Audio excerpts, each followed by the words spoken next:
So, where have all the youth pastors gone? Let's talk about it.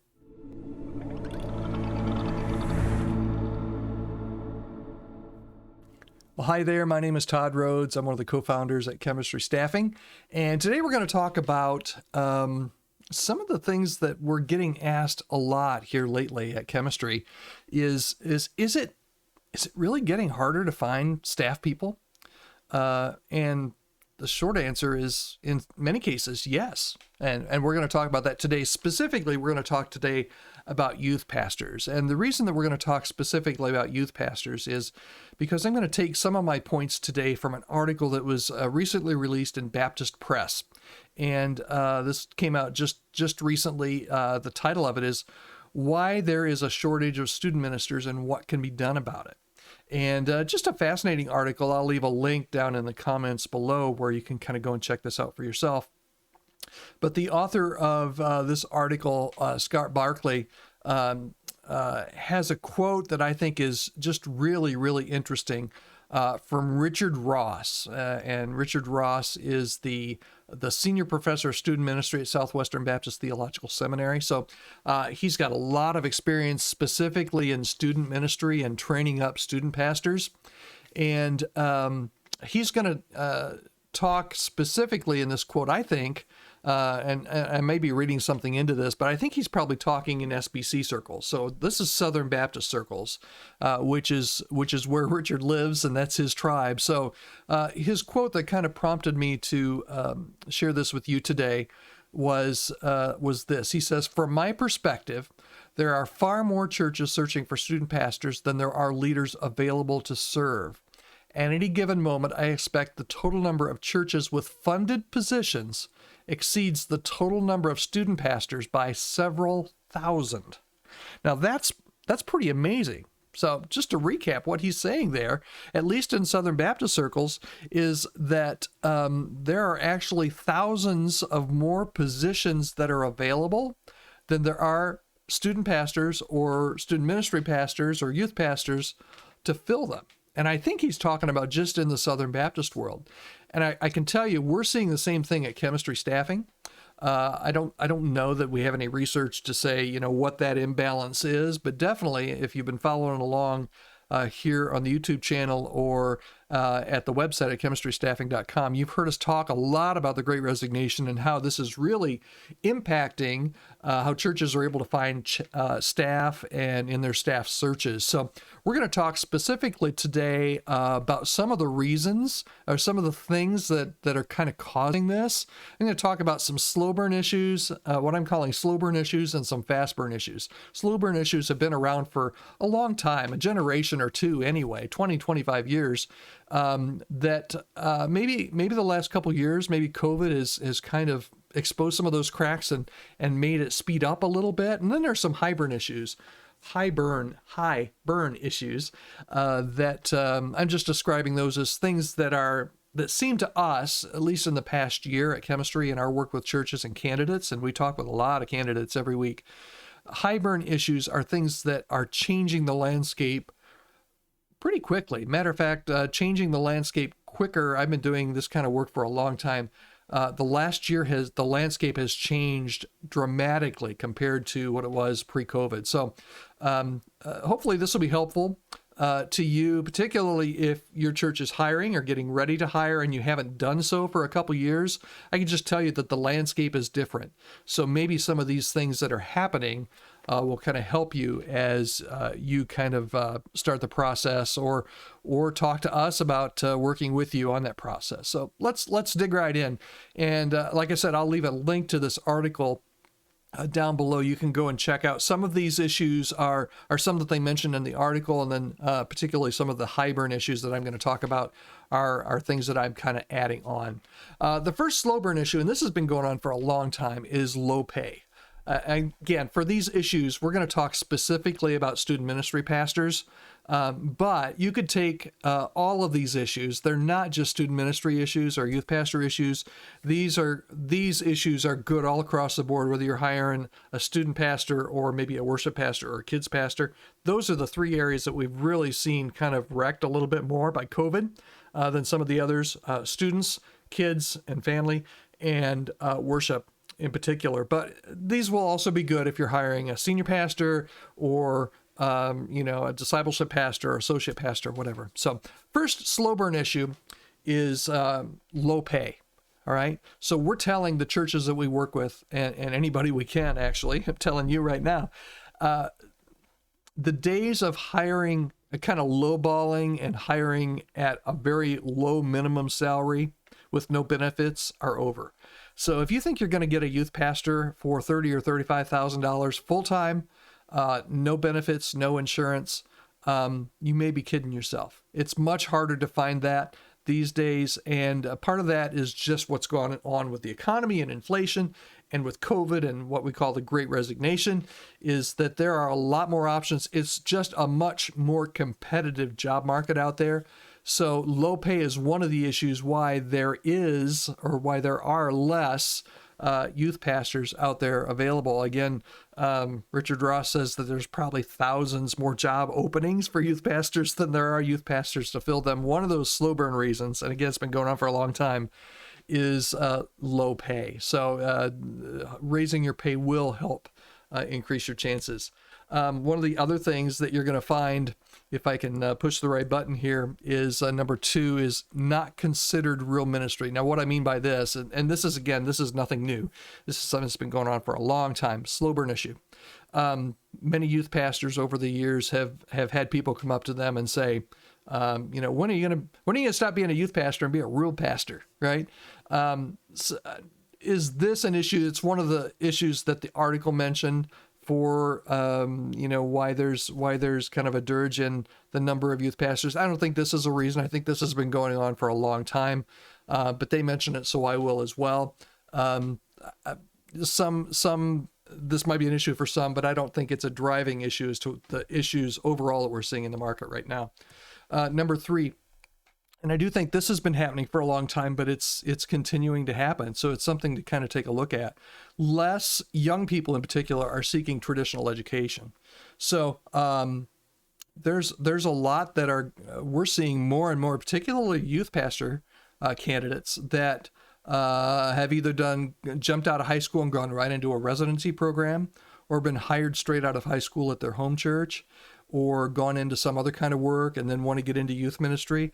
But the number of candidates that we're seeing without a college degree, definitely without a seminary degree, or that have taken a little bit different non-traditional educational approach has increased. Again, this has been going on for years, and we'll talk a little bit more about colleges and seminaries here in a second. But the other thing is that we're finding more and more candidates that are taking less traditional church tracks. Now, what I mean by that is if they do go to school, if they do go to seminary or Christian college and get a degree in ministry or even student ministries or youth ministry, a lot of them are determining when they graduate that they were never really going to be a youth pastor or work in a church. Even with that degree, they were going to go and do something else. They were going to work maybe at a nonprofit or some kind of parachurch organization or something.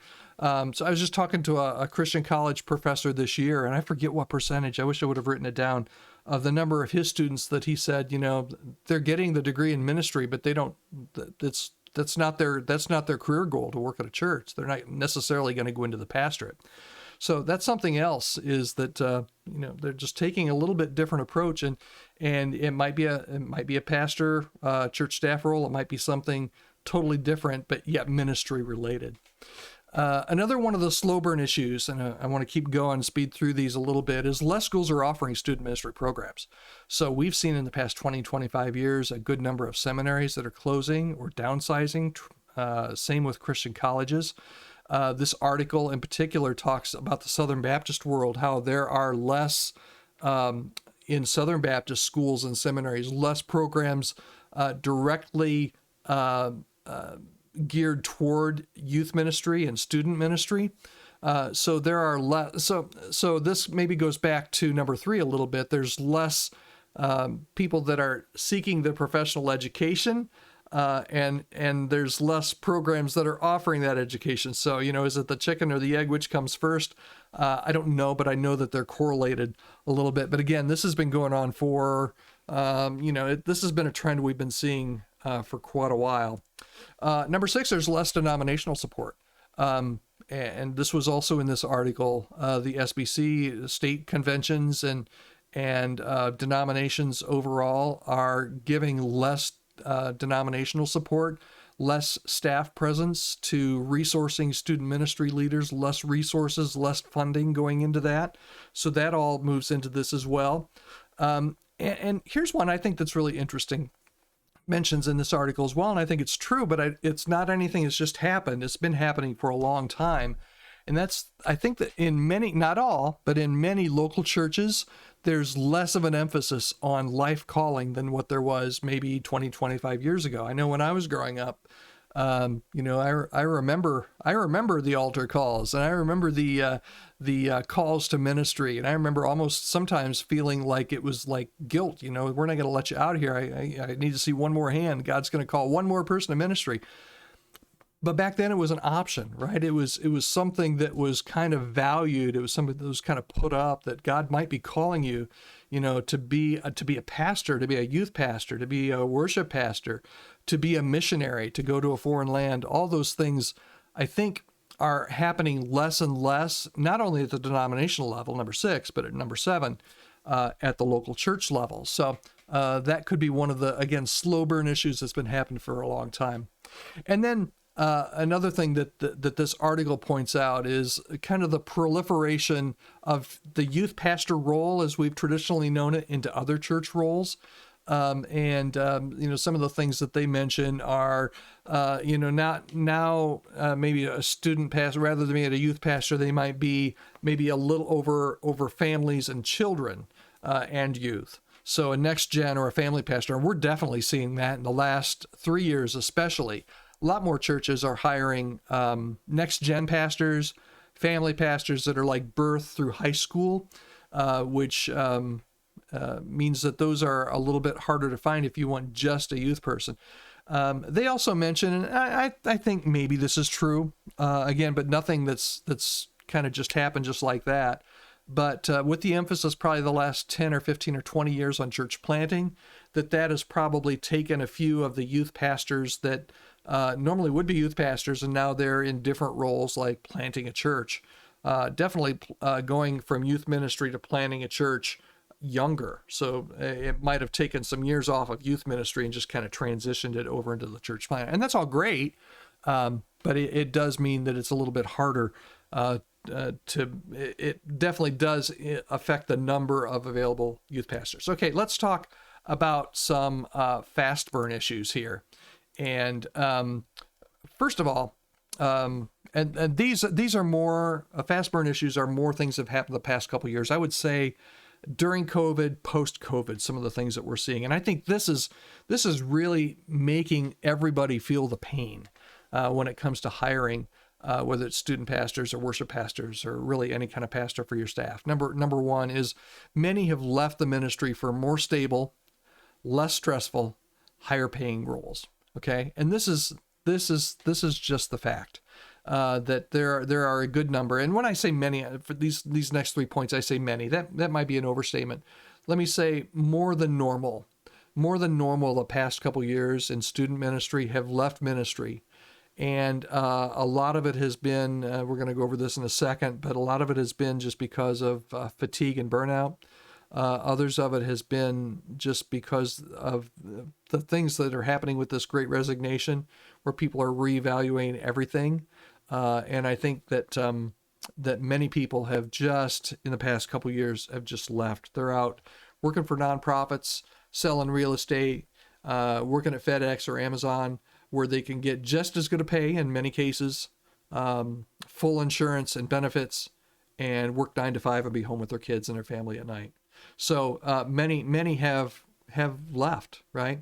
So those that haven't left, the next thing that we're seeing is that many are, if they haven't left, they're considering it now. And this is one of the things that we tell churches now when we take them candidates for youth pastors and worship pastors, is that it used to be before COVID. The question going through the person that you're interviewing's mind is, do I want to work at your church or do I want to work at another church?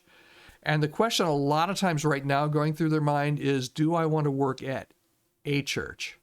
They're really wrestling. Do I want to, if I'm going to make a move, do I want to work at a church? Do I want to work at another church? Or do I want to go take that Amazon job where I can have more time with my family, where I'm not out away from my family 2, 3, 4, 5 nights a week, where the pay is better and the benefits are good for my family. I've got good health insurance and all of those kind of things.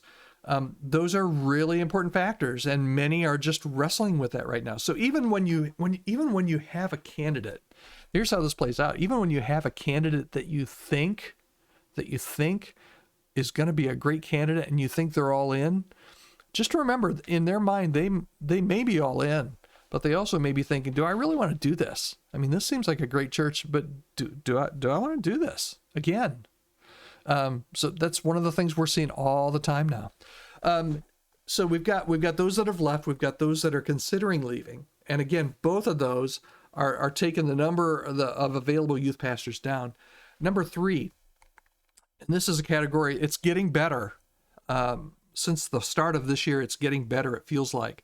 But last year in particular, many who have not left the ministry are somewhere on a scale. I always say it's a scale, right? Between kind of tired here, and then you've got burned out, and then you've got angry, and you've got bitter, right? So somewhere on that scale between tired and bitter, we're seeing just a number of candidates that haven't left.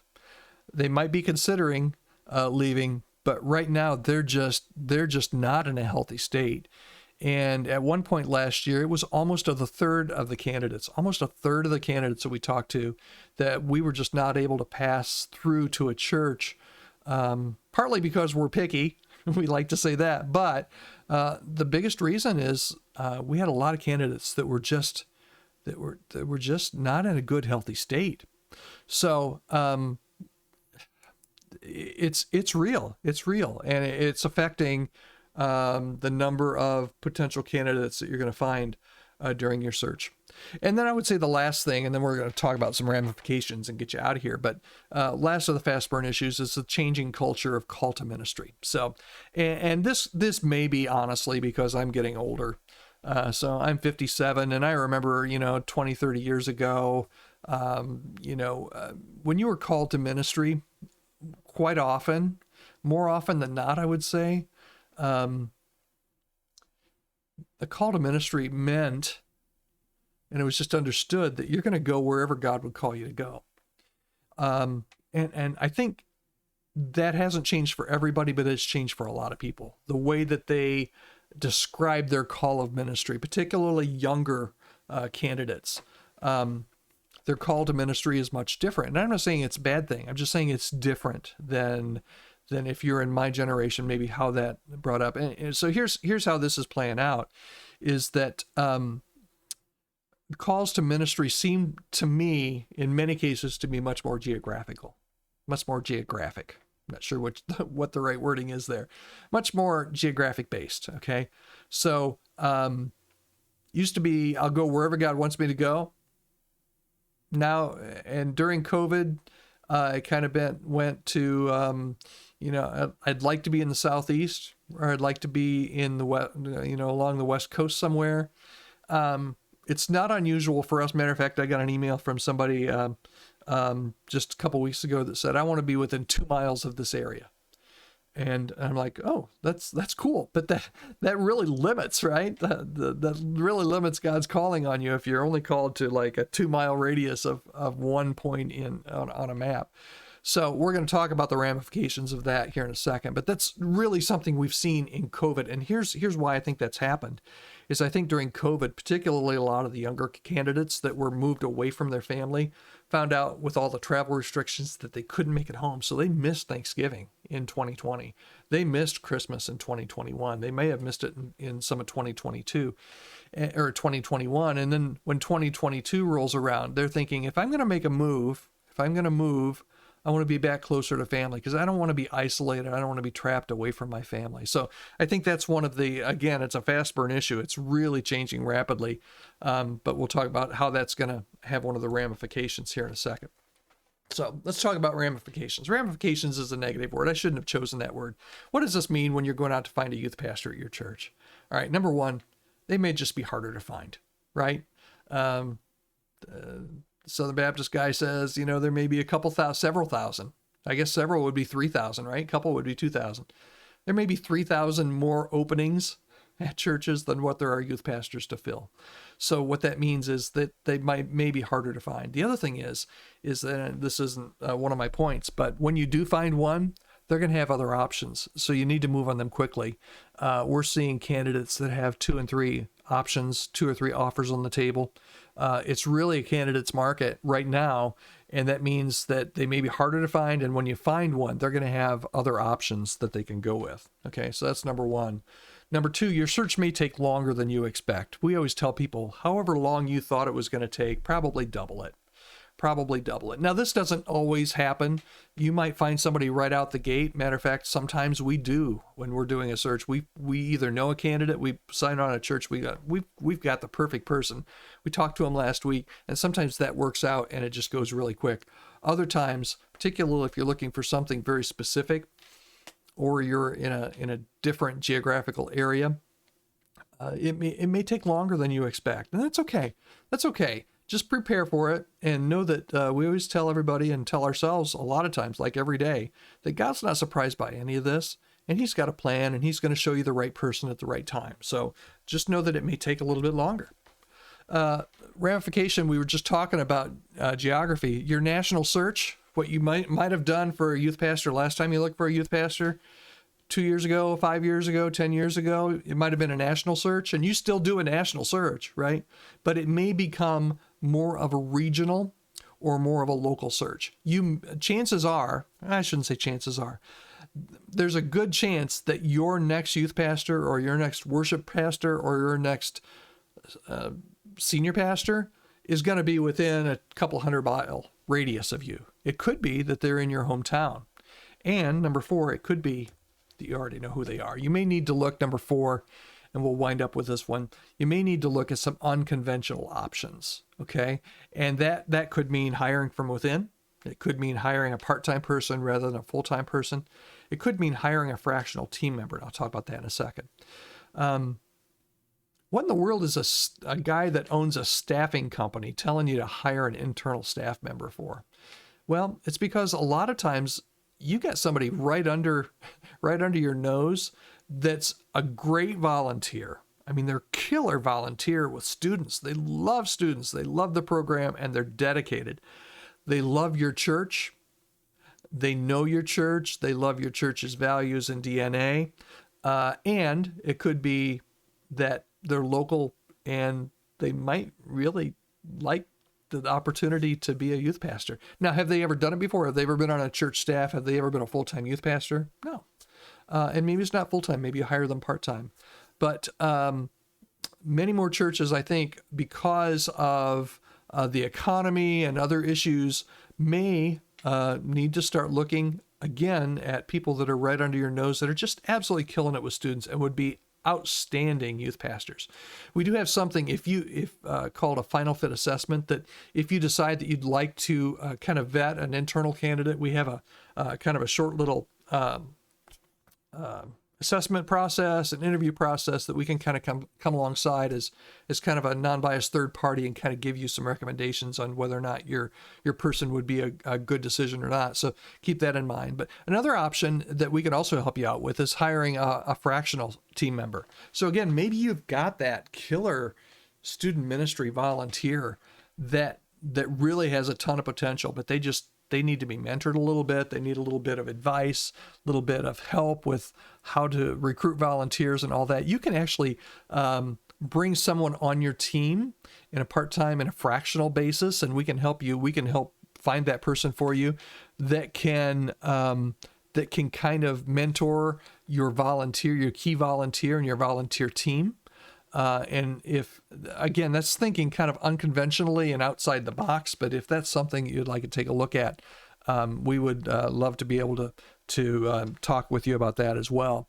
But I mean, those are some of the things that we're starting to see and things that we have seen over the past couple of years, and particularly in the past 6 months when it comes to student ministry pastors and how difficult it is or how easy it is to hire them. I would love to help you out any way I can when it comes to staffing, whether it's just advice you want to talk about. Hey man, we're looking for a youth pastor. We're having a hard time. You want to talk about that? I'd be happy to set up a 30-minute call with you. And so let's go ahead and do that if you decide that you want to. And we can kind of go from there. If you like this video, here on this Chemistry Staffing YouTube channel, we talk about churches and leadership and staffing and team leading and all that kind of thing. If you like this kind of content, hit subscribe. That'll just inform you via YouTube whenever we release a new video, which is at least once or twice a week. And then leave a comment. Let us know what you think. What's the biggest issues that you've seen when it comes to church staffing and hiring, particularly in the youth pastor area? So if there's anything I can help you with, leave a comment there and I'll be sure to get back with you as soon as I can. Thanks so much for watching, and hang in there.